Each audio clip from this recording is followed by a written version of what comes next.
I'll just end with a little piece about the Dalai-Lama and similar messages to Spirit's Play tonight at 9:30. Don't miss it. I don't know which stage it's going to be on, but it's going to be great. So this is about when the Dalai-Lama appeared in Central Park in 1999. I haven't revisited this thing or read it in nigh on 20 years. Try quit being pick after that. Okay, so this is the Dalai-Rama, or the light at the end of the tunnel is the twinkle in your own eye. In the days leading up to this great spirit gathering in Central Park, the news reports were predicting 20,000 people or something. And I'm thinking, this is going to be a lot bigger than that. I entered the park up by the big reservoir, and on the perimeter drive that circles around inside the park, there's this 10-person wide parade of vegetarian, yoga-sitting Buddhist whippets, all power walking to Dollyland. So when we get there, the entire section of the park that contains the Dolly's East Meadow is already full of people, shut down, barricaded off by fences, and an unfaltering uniformed line of New York City's worst. And gushing around the East Meadow is a sudden flash flood of people, overflowing the banks of the melting pot amphitheater lake-sized bowl. The half of the roadway closest to the barricades has become this standing room only balcony, 10 people deep, straining to see just a sliver of an angle of anything that even resembled a stage or a tent or the top of a speaker tower. So it was either tiptoe through the Taoists for 2 hours or keep moving on.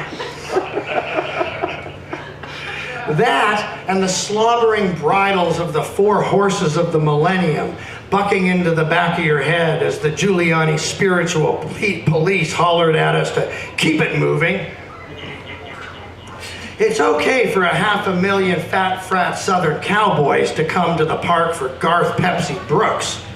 But get a few thousand Buddhists together and it's, no, we got to impose a little order here. We don't want any of you goddamn Buddhists freely assembling in a park. And as I looked at the amphitheater bowl, at all these placid and pacific people in the Sea of Dali, there's this big, bulking crowd that was still, already posed in tomorrow's newspaper. But you could see, if you looked long enough, a gentle, subtle, tiny, barely traceable trickle of people rippling in from the left. So, I let myself go with the current along the river drive like a popsicle stick, whipping past tree-lined banks, naturally flowing around the site, down the hill, and sure enough, there's this bridge over the river Kwai Not, bridging the field and to the food stands. There's a half dozen cops caught copping a yak, and they seem to be letting people pass. Yes! As I floated through the phalanx, flashing my laminated all-access Pranksters twinkle. Until there he was, the little orange and red cloaked, bald and giggling man. And then, oh my God, there's the big bald and giggling man on the giant screen. Holy drive-in gurus, Batman.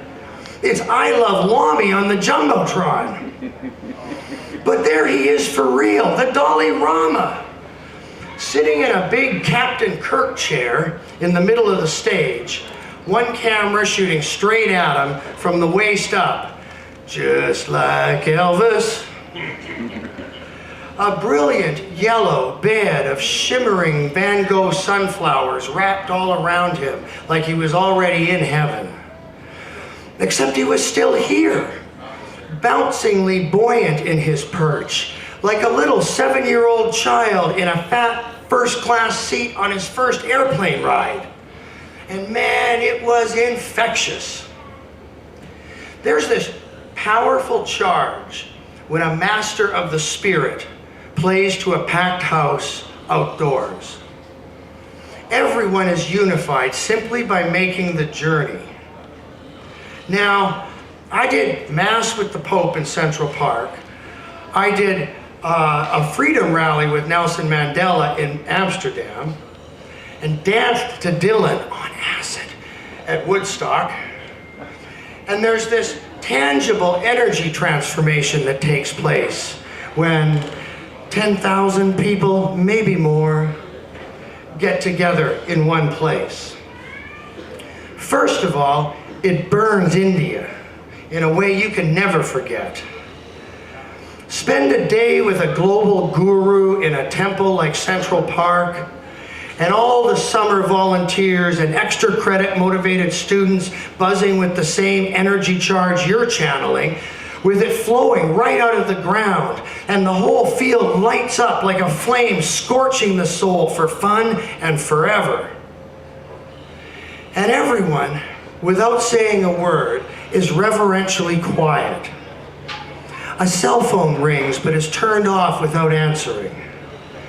Nothing is heard save for the stray whispering of, "Excuse me," as someone balletically tiptoes through the blankets and jackstraw legs in a slow-motion twister dance on shoe-sized grass squares, making their way back to their loved ones ahead. And with a crowd like this, what one of these spirit giants can do, by first drawing us in and then drawing us out, bringing us out of ourselves to dance beneath the diamond sky with 500,000 strong. Dylan did it at Woodstock, 94. Aretha did it in Washington at Clinton's inaugural, raising 1 million bubbas up their picnic blanket butts to shake it under the national sun. And here we were with the Salvation Dali warming up New York City.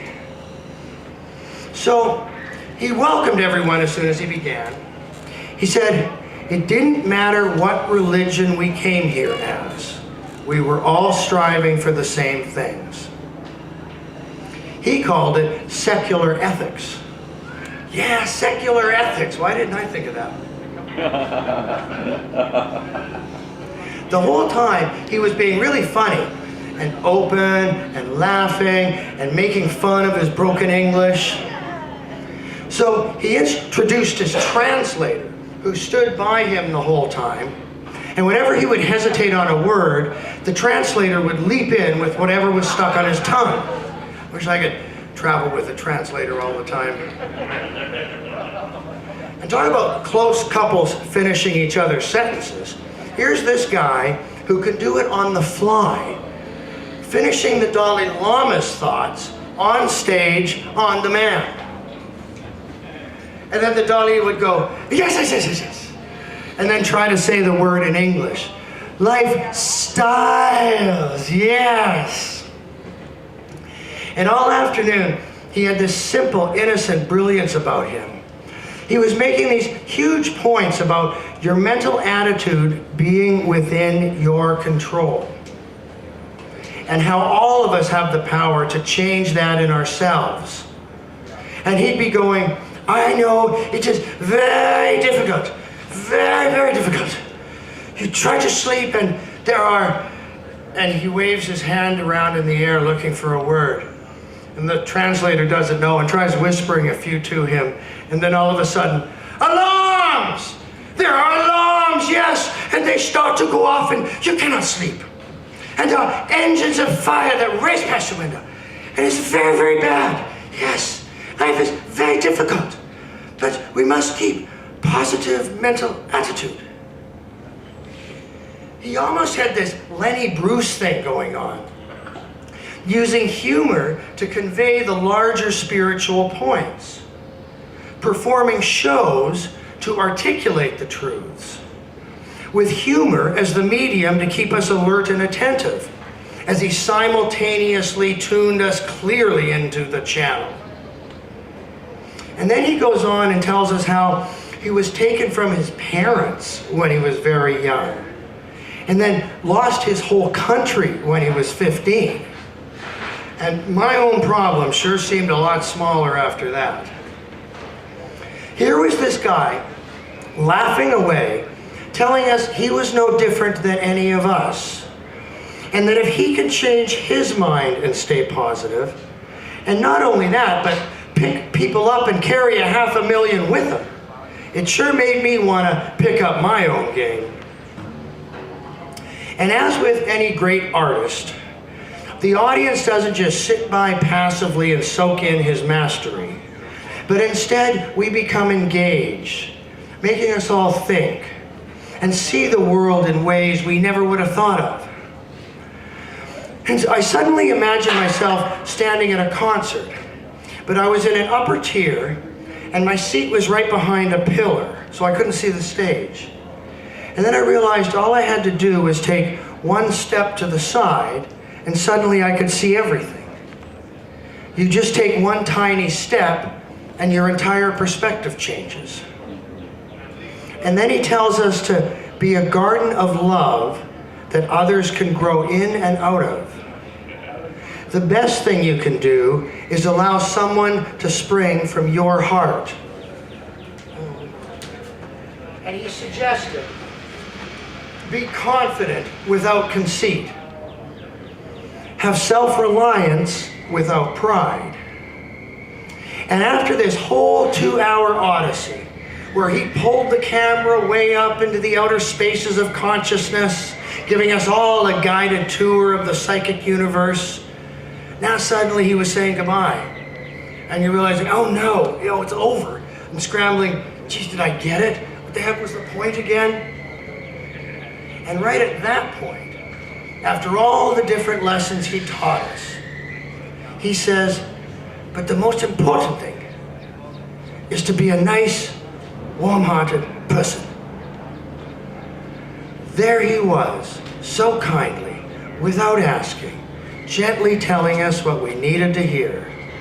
The most important thing is to be a nice, warm-hearted person. Thank you, Dolly. Thank you, Pranksters.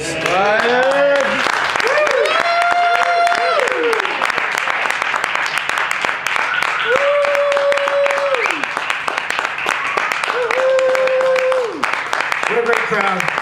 Yay. There will be music on this stage all day.